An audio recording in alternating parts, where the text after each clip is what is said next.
Hi everyone, how's it going? This is my first video since the results of the election here in the US. It's kind of shocking to me personally, but it's kind of led me to think about things a lot. I think a lot of people are probably going through that. It's just sort of jolted everybody like, what just happened? Um, just kind of turned off the TV lately and just can't take it anymore. Thinking about stuff, and yesterday or a couple days ago in the mail I get this Music Direct catalog, and probably a lot of people in the VC are familiar with Music Direct. They sell turntables and equipment and audiophile records and super audio CDs, all that kind of stuff, and it's always fun to look through. Really high-end turntables, all that kind of good stuff, and all kinds of gear, digital audio converters and high-end players, and pricey audiophile vinyl. But it's fun to look through, but at the same time it's kind of depressing to me because I just don't have the money to spend to buy all that kind of stuff. I see a lot of people on in the VC or on Facebook, the VC page on Facebook, and they're showing these beautiful like analog productions or Music Matters reissues of Blue Note. And, I know these things are at least like 30 to 50 bucks a piece. I just can't justify spending that. Cause, I've got a daughter.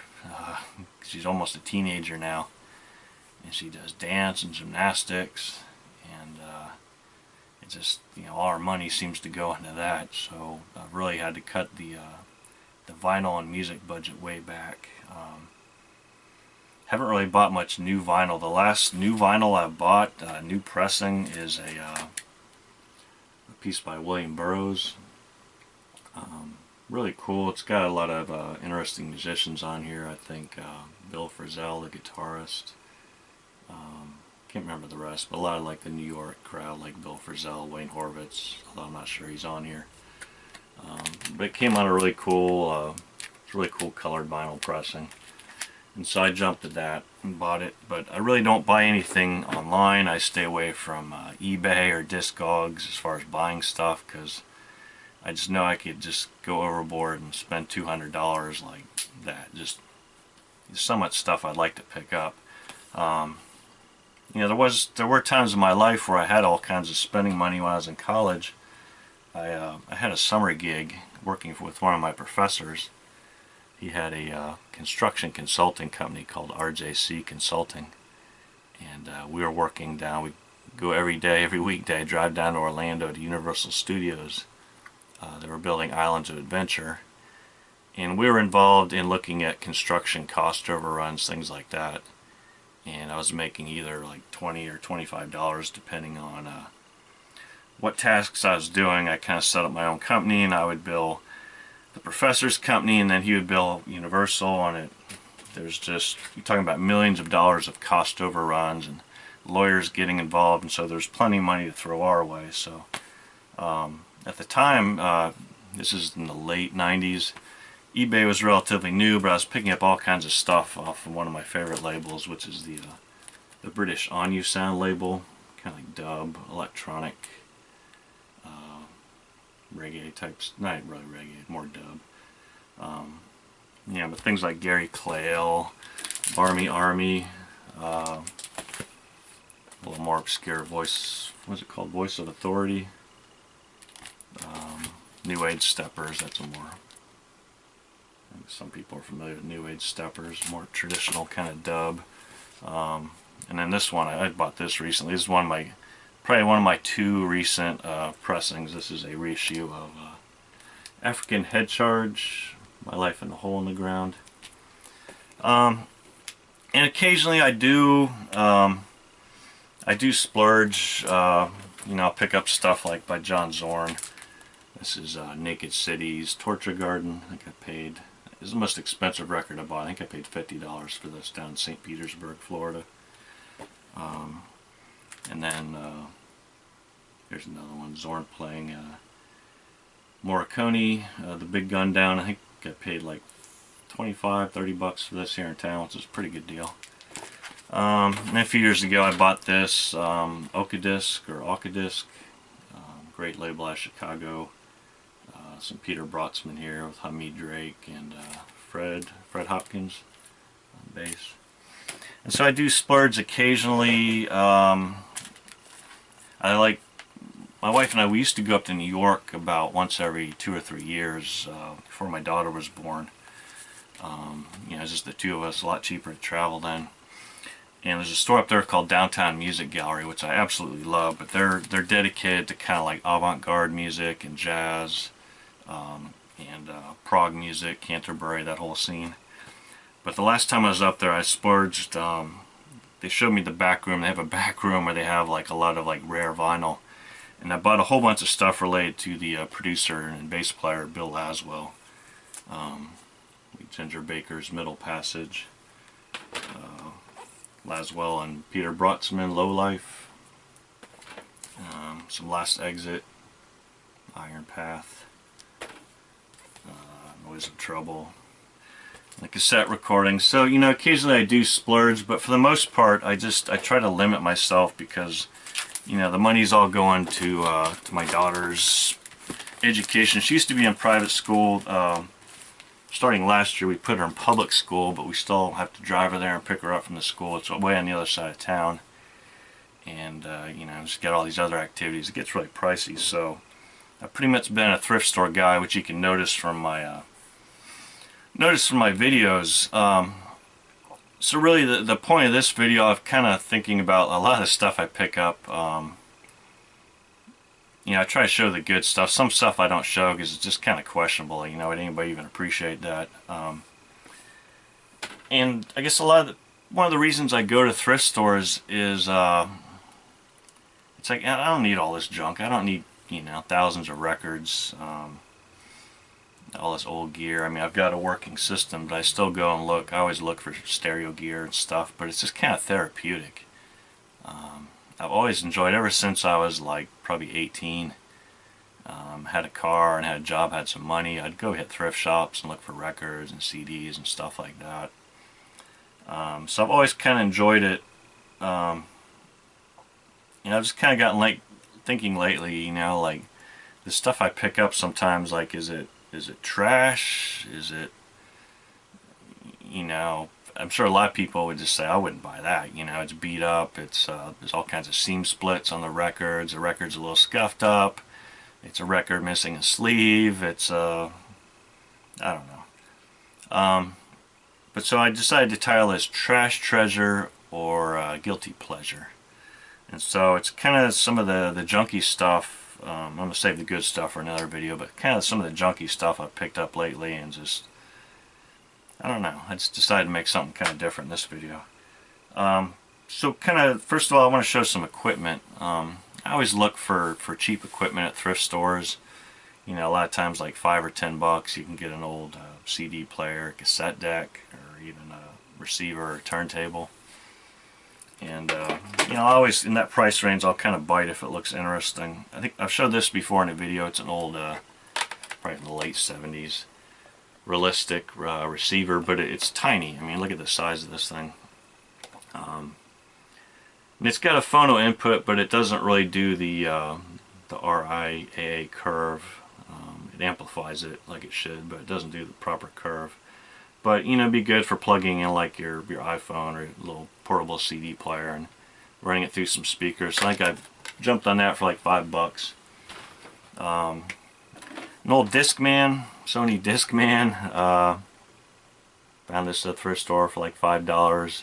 Took a chance. The batteries, there's old batteries in here that were all corroded. So it's going to need some work, but I mean, it's just kind of a neat, just a neat artifact. I mean, like the bottom of this thing is metal. It's not all plastic. The battery compartment is actually inside the unit. You flip the lid up and then access it. I think you might have to unscrew to get to it, but it's in here. But kind of a neat deal. You can't really buy a decent portable CD player anymore. And then these turntables. I know I've showed this one before, but this I picked this up I think over this spring when I was on vacation. It's Marantz. It's hard to see. Marantz belt drive turntable. Paid I think $18 or $19 for this, but it's like in brand new condition. You know, it's a Marantz in name, but by the 80s, Marantz had really gone downhill. And this isn't like anything special really, but it's got a counterweight. It's got a anti-skate. P-mount cartridge. The cartridge looks like it's brand new. It's even got the little like plastic container the cartridge came in when they shipped it. So I took a shot for $19. Everything works perfect on it. Not the greatest sounding turntable, but you know, I always kind of think of stuff like that. I'll pick it up, and I'm kind of hopeful that maybe my daughter will get into music one of these days, and I can set up a little stereo system in her room, or I have a nephew who's the same age as my daughter. Maybe he'll get into it, or my niece. She's actually getting ready to go to college, so maybe she'd appreciate some of this stuff. So I picked these things up for that reason. Maybe I'm just deluding myself and I'm a pack rat, but I picked up a, I'm not going to show it, it's kind of up on the shelf behind the camera. It's a Panasonic receiver that looked interesting. It was $5 at a thrift store, and I kind of left it. I'm like, nah, I don't need that. And I came back the next day. I'm like, I want to check it out, turn it on, test it.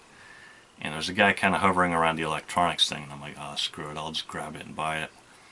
Brought it home, and everything seems to work fine, except it's got a light bulb out in the display, and I think the headphone jack is backwards, because when you turn the balance, it's what should be right, you know, is the left, and vice versa. I made a little video of me just kind of testing it out, and my cat getting in on the action. The blast came just hours after Turkish police raided the homes of top opposition leaders from the largely Kurdish People's Democratic Party, in a move that critics have called a huge blow to Turkish democratic ideals. Authorities in Jesus, I want you to take over everything of me, and I submit to everything you are. So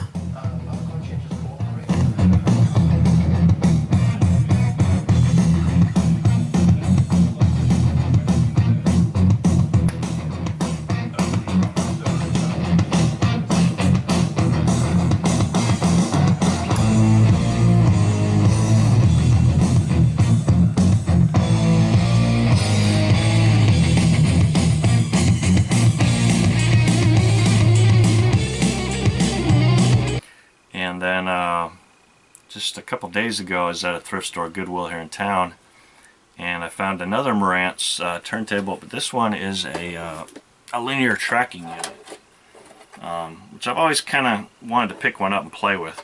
There used to be a hardware store here in town that sold like used records and equipment and stuff, really oddly. I think it was like Ace or True Value. And I remember seeing a Techniques direct drive in there one time. And I always kind of regret the fact I didn't buy it. They're just kind of neat. Again, this is Marantz, but it's not like the stuff in the 70s, and it's not like the stuff they put out today. It was really in kind of a crappy period, but this one I plugged it into my my old Marantz receiver here and tested it. And it didn't sound that hot, but then I replaced the cartridge. I had an old Realistic manufactured by Shure cartridge, RXP3 P-mount that I had from an old turntable years ago, and it sounded so much better. That's the video. I just put a video up a few days ago of testing it out with a record by a group called Benoit.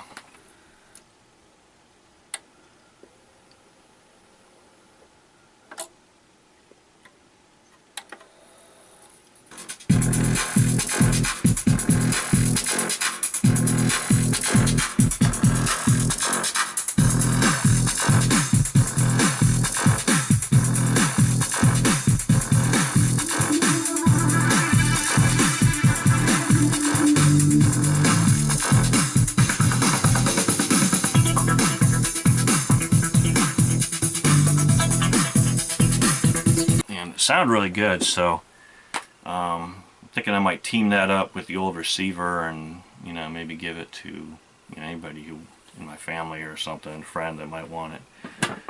And I've also got, you know, I've got a lot of crap around the house, kind of just collecting dust. I've got 2 Laserdisc players.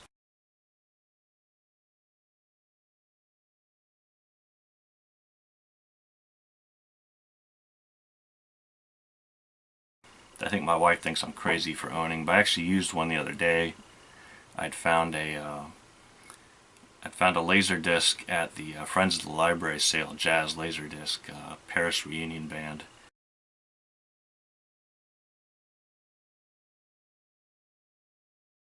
And played it a few times and decided to send it to another guy on the VC Facebook page who's into like kind of older jazz and stuff. And so I made a copy, burned a copy on my my DVD recorder, and then sent the Laserdisc off to this guy.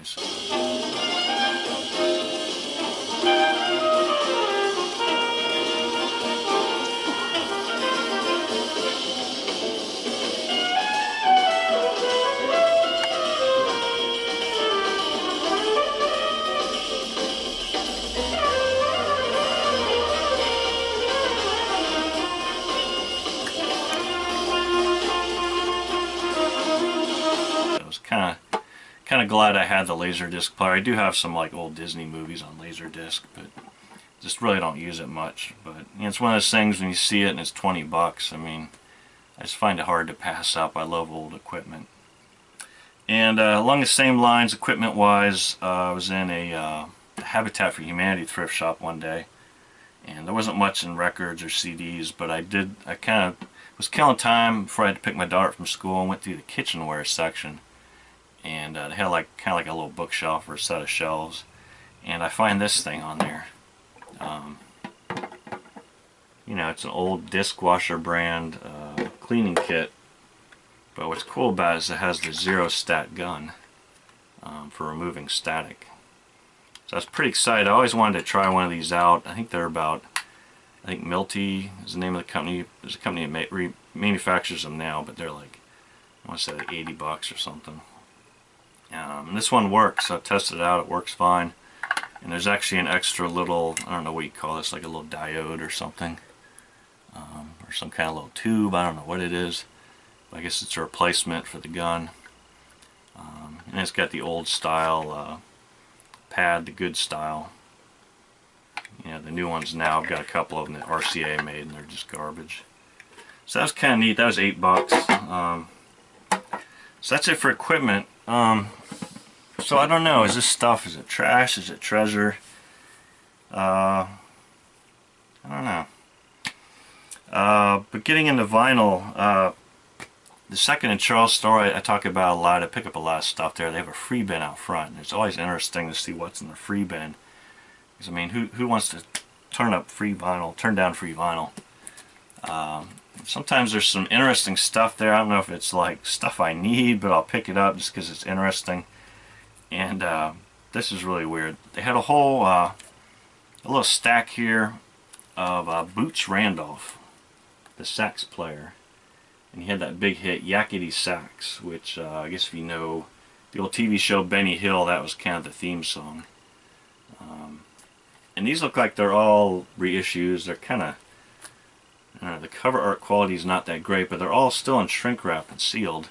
And it looks like they came from somebody's store or flea market booth or, I don't know, antique mall booth. They're all priced $6 with a little sticker that says sealed copy.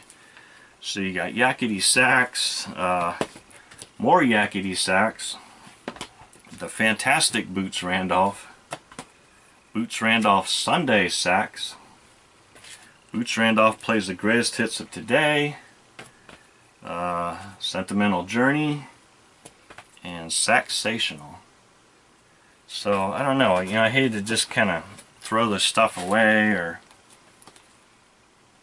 I don't know, I don't really want to pop them open because I don't think I'm really going to enjoy this stuff. I'll listen to it on YouTube and it didn't really light my fire, but what do you do with stuff like that? I don't think it's trash, but it's not really treasure. Yeah, it's not really my guilty pleasure, but. And then another trip to the free bin. I think someone came in with their collection, and a lot of the stuff they didn't want to give them store credit for, and I guess the person didn't want to take it home, so they just threw this stuff in the free bin. And I picked it up just because I'm kind of curious. It's on the RCA label, and there were some series that there was a woman executive there at RCA, and she was responsible for I think the George Melancrino strings, but also creating some series called like Living Strings and Living Guitars and Living Brass and Living Marimbas. And so like Living Marimbas is kind of competing with the 100 or Baja Marimba Band on A&M. The Herb Alpert was kind of behind. And Living Strings is kind of competing with the 101 strings. You see that in thrift stores all the time. And you see these in thrift stores all the time, but for free, you know, I'll give them a shot. I'll give them a listen. And so you've got Living Brass plays a Henry Mancini tribute. You know, is it junk? Probably, but there's actually a Peter Gunn track on here. Kind of a remake of the Peter Gunn track with vocals called Bye Bye, which is kind of neat. Kind of neat stuff. Living Brass, a little Spanish town. And like I said, Living Marimbas was kind of competing with the Baja Marimba Band. So you got the same imagery, you know, I guess the fat Mexican with the big sombrero there. You know, I'll give it a listen for free. I wouldn't buy this stuff in the thrift store probably, but maybe I'll like it. Maybe it'll be my new guilty pleasure. More Living Marimbas. And Living Guitars. These are kind of interesting because the guy, there's a woman who started this series, but in each series she put a musician in charge of it, kind of arranging it and stuff. And the Living Guitars were all arranged by Al Caiola, a guitarist who I'm kind of into. Did some good jazzy stuff, kind of played sessions and a lot of early rock and roll type stuff, but this is more easy listening type stuff here. The big guitar sound. Living Guitars play, and they've got like a lot of the big hit songs of the day. Living Guitars play music from the country. And Living Strings, I didn't pick up much Living Strings because I just don't. That's a little too easy listening for me, I think. But Living Strings plays country favorites. I wanted to see how they could sap up some country music. And so I don't know, maybe this will be my new guilty pleasure. And you know, just kind of some of the junky stuff I think most people would pass on. This record I picked up, a lot of people will probably be like, oh yeah, that looks cool. You know, cool jazz record. A guy named Joe Holiday. Yeah, I was kind of excited when I found this. I found this in the hospice thrift store here in town. It's on Decca. It's got a cool cover. And but when I opened or pulled the record out, it's the wrong record. This is a Music for Pooped People by the Eddie K Octet. Well, wrong record, but I bought it, and the reason I bought it is on the back. It's kind of advertising for a series called the Jazz. Is it Jazz? Yeah, Jazz Studio and Jazz Lab on Decca, which had some really cool jazz musicians, kind of experimental type stuff.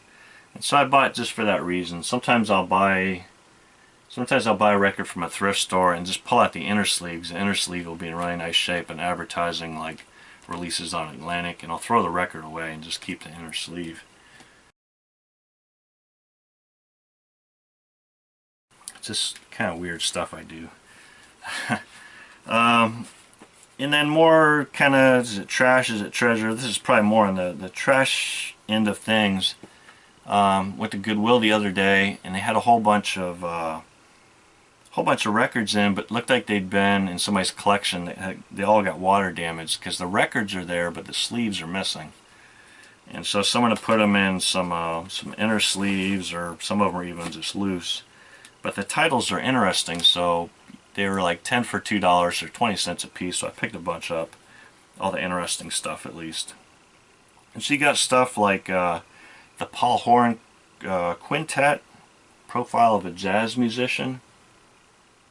Columbia 2 I hear, Paul Horn, sax player, flute player, better known for kind of getting into more of like a new agey type thing with Inside, where he plays inside the Taj Mahal or inside the Pyramid, but before that he was more of a straight jazz player on the West Coast, and so that's what that is. The nice immediate pressing here, purple or pink label, nice stereo pressing. These are a little bit scuffed up, but not really too bad.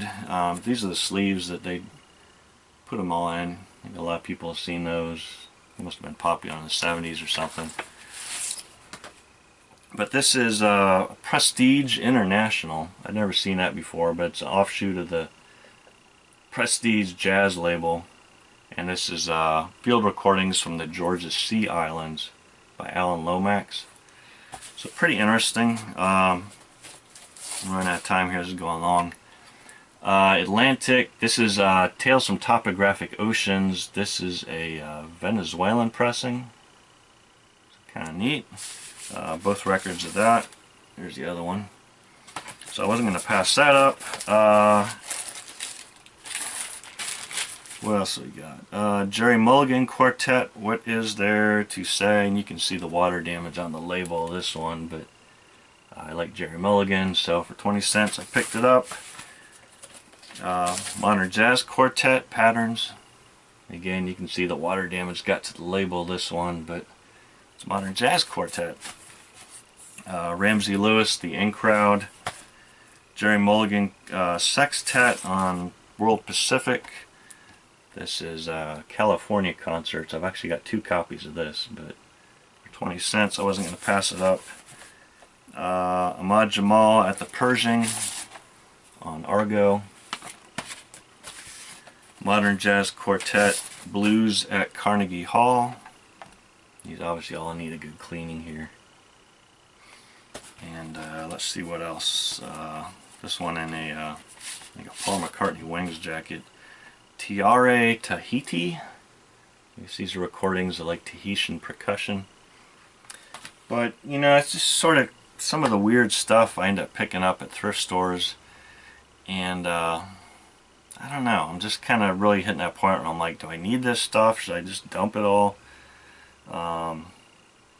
I know a lot of people have talked about going through a collection and weeding out kind of the junky stuff and focusing on the neat, but I'm really finding I enjoy just, you know, spending a couple dollars here and there and seeing what I can pick up. Challenging myself, you know, if you have like 10 or 20 bucks a week, what kind of little things can you find like in thrift stores or antique malls? I'm worried I'm becoming a pack rat, you know. I think most vinyl collectors are pack rats in a way. But I don't know. I mean, as long as I can clean it up and it sounds fairly good, I enjoy it. It's more about the music for me and just kind of the excitement of the hunt. You know, just kind of meditative, relaxing, going out and digging through thrift stores. And I do miss going to record stores and digging through there, but it's just too expensive. And you know, if I did have the money, I would be online on Discogs and eBay picking up all kinds of stuff, filling out my On-You Sound collection, my Bill Laswell collection, picking up all kinds of neat jazz stuff on vinyl, but you know, it's just not the times right now. So I don't know, it's just been on my mind and decided to make a video, and maybe I'll look back on this in a couple years when I've got some more money and my daughter's got a job of her own and a car of her own, driving herself to all her activities, and I've got more free time and more money, and I'll just kind of laugh. Who knows? Just things on my mind. Thanks for watching. I don't know if you found this at all interesting or just kind of like, what the hell? Anyway, see you next time. Bye.